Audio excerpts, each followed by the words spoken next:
Oh.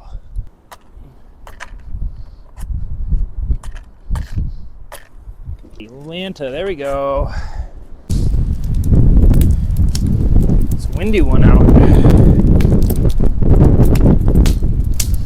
Find a place.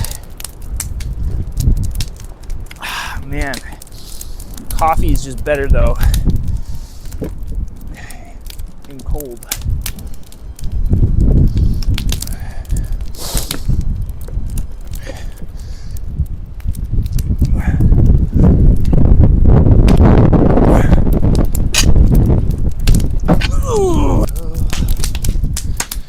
Circle of life. Oof. Yeah. Oh, that feels good. Woo!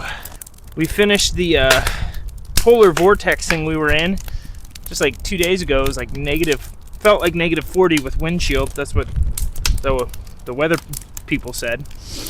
I don't know how they know that. At what point did anybody say, hey, yeah, this feels like 0? This feels like 10? Who knows? I don't know much. We got a little coffee. We're gonna do a little pipe tobacco today because this is one of those days where it will help the brain lubricate.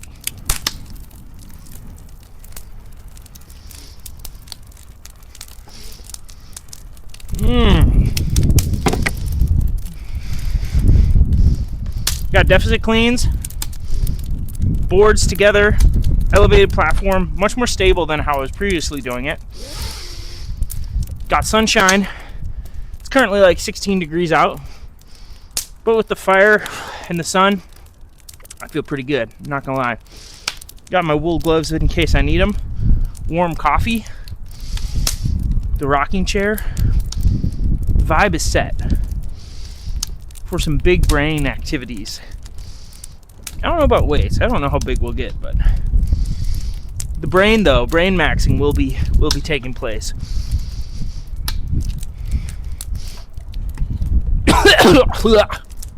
It like just the wind just blew a bunch right up my nose. Wow.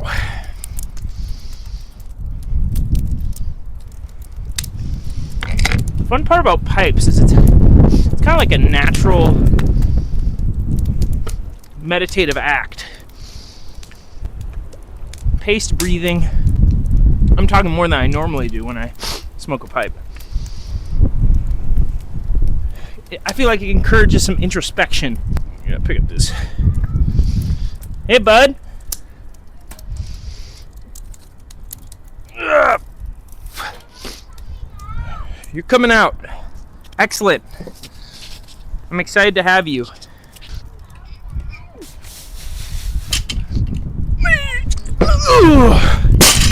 Love deficits for how much you have to use your legs. Hey, dude. High five. Yeah, I've been thinking a lot about brain hacking recently. A lot of that has to do with just my day job and helping people with anxiety, depression, etc., etc. And then realizing how many people's anxiety comes from, problems outside of their control and outside of their, capacity to handle even. And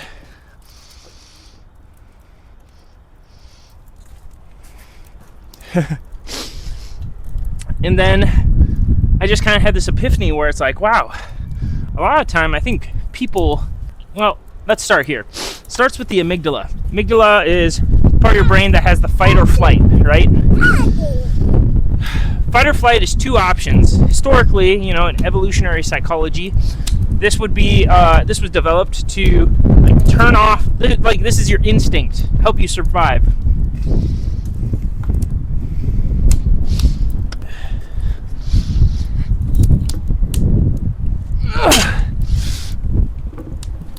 Oh, mother. Lightweight. The amygdala help people survive. Fight or flight. You don't have to think or reason. You just go into do mode, action mode. That way, the species lives on, you could say. Well, we now have all these psychological factors that greatly influence this. Probably the main culprit is what we call anxiety. We think of anxiety as a pathology. It's really better thought of as a system gone rogue. Survival system gone rogue.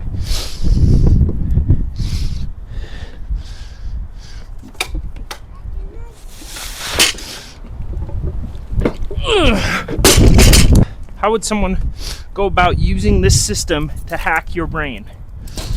Hey buddy, we do not pick this up like Dad is doing. He's doing it because he's a pro. Well, it's actually really simple. You create an existential crisis, and then from there, you only have two options.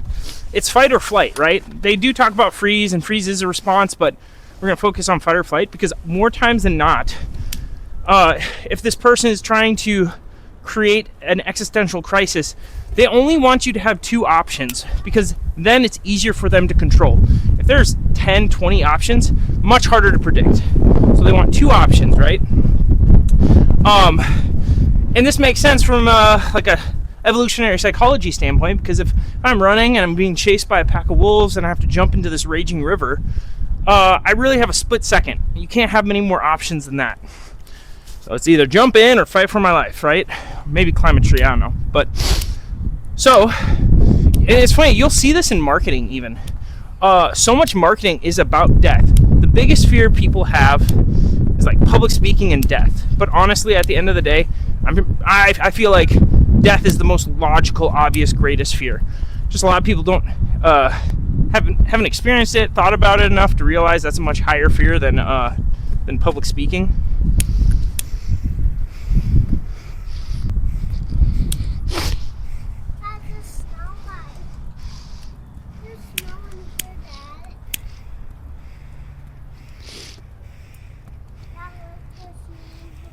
Bring it here.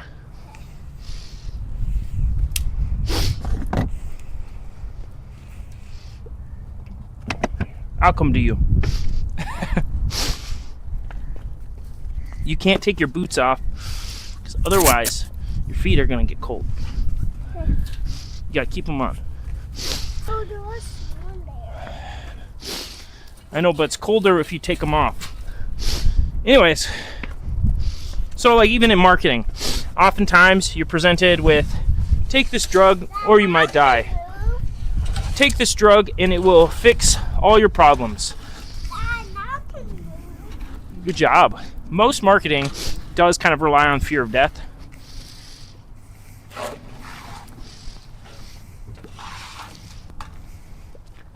Whether it be yourself or the death of a loved one.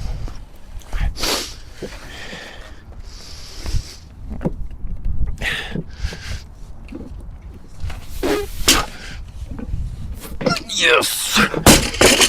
I just think it's important to recognize that there are all these forces that are trying to control the masses by hacking your brain. It's also called, hijacked amygdala hijack. That's also what it's called. And they know, dude, there's literally people who study psychology of marketing, and it's all about hijacking these different parts of your brain. And the amygdala is so susceptible because it is where a lot of that raw, unprocessed emotion is kind of taking place.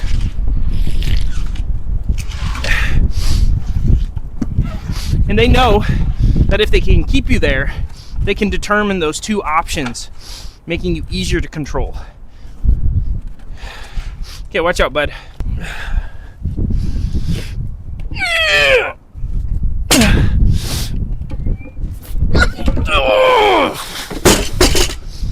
That was a big jump. Not sure if I should have taken it. I'm gonna do that again. Oofta. All right, up. Good. Ooh, wow, that was exceptional. Huge. And you know what's interesting is one of the things I learned in school is the sign of a healthy therapist, or a therapist that will have a long career, is their ability to hold two seemingly contradictory opinions or thoughts simultaneously. Like, how well can they do this? They actually found that could give insight into their longevity. Cognitive flexibility. In your amygdala, you are not cognitively flexible. Quite the opposite. You're very rigid. You're stuck in this binary that is a part of your imagination, essentially. Binary is not real. You just think it's real because that's just where you are. You haven't even processed it. So that applies, I think, a lot to our world today. Knowing that there are always these parties who are trying to get you into your amygdala. If you don't do this, you're this, or if you aren't for me, you're against me, or blah blah blah. Why do you keep taking your boots off? Being cognitively flexible is not fence sitting, because I feel like that would be maybe a criticism by those people is, oh no, you're just fence sitting. It's like, no, I'm just able to see that two things can be true simultaneously, even if I don't feel like they are true.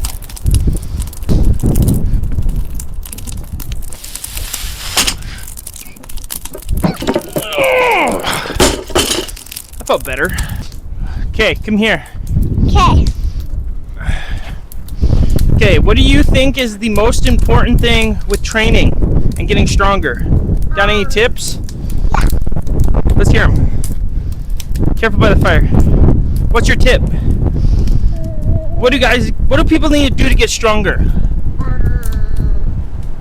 Play. Yeah, flex probably, right? Oh, you got it. A boogie? Ugh. Ooh, that was gross. Okay, thank you for your input. Dad, I'm gonna blow fire out the wind. You gotta go play in the wind? Hey, What? what are you doing? I'm just walking in the garage. This might be my top set. I don't know, we'll see.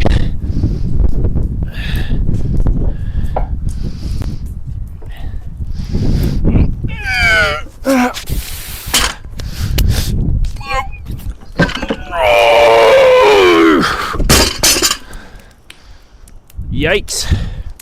Feels brutal, but honestly, to be expected. My knee's been feeling a little off since that comp. It's feeling okay, as long as I don't really squat. So I'm working on developing the other aspects of the Olympic lifts than squatting. Powers, partial hangs, different hang variations.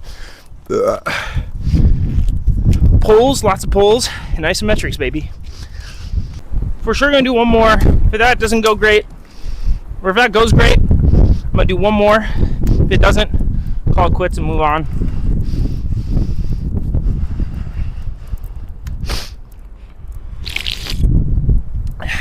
This is the question that I think can help you get out of that amygdala hijack where your brain is hacked. Is there any way that there are more than two options? Because oftentimes people find themselves stuck mulling over the two options.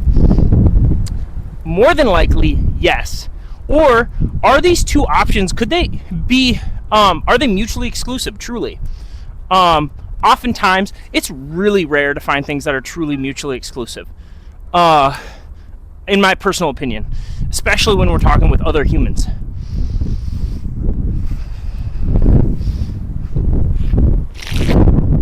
All right, baby, let's go.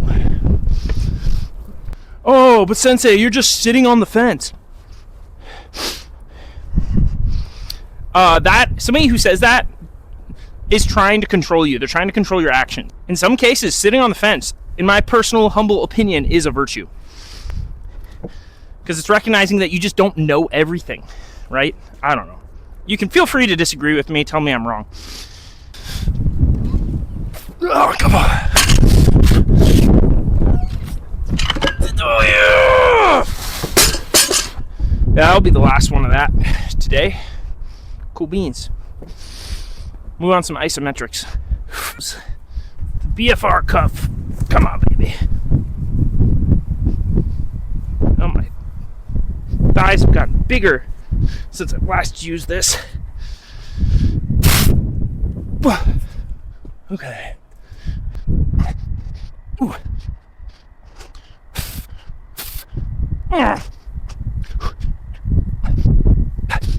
Oh, jeez. Oh. I'm gonna hit some repetitions. Body weight. I'm not even sure if this thing, to be honest with you. There we go. There's. Oh. Oh. Oh. Ah. It hurts. Not for the faint of heart.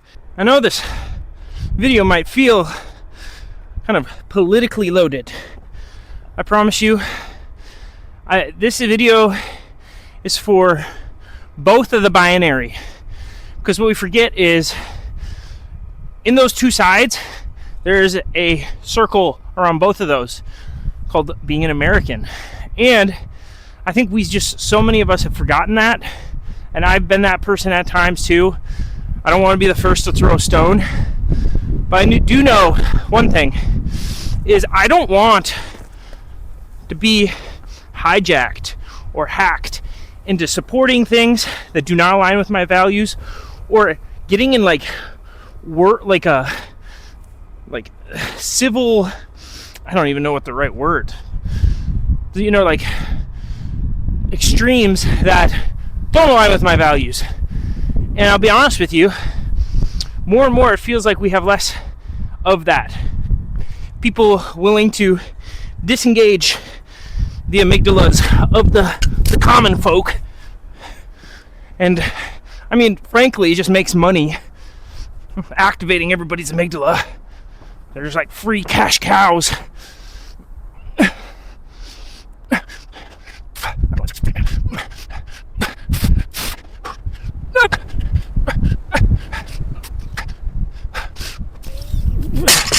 Oh! Oh! Oh! Hear a little beef calling.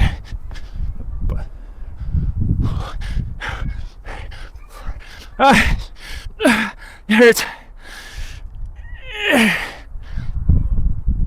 Ah! Ah! Oh! Ah! Ah! Okay, I'm done. I'm not doing more of that. Tired, hungry. Have a blessed day.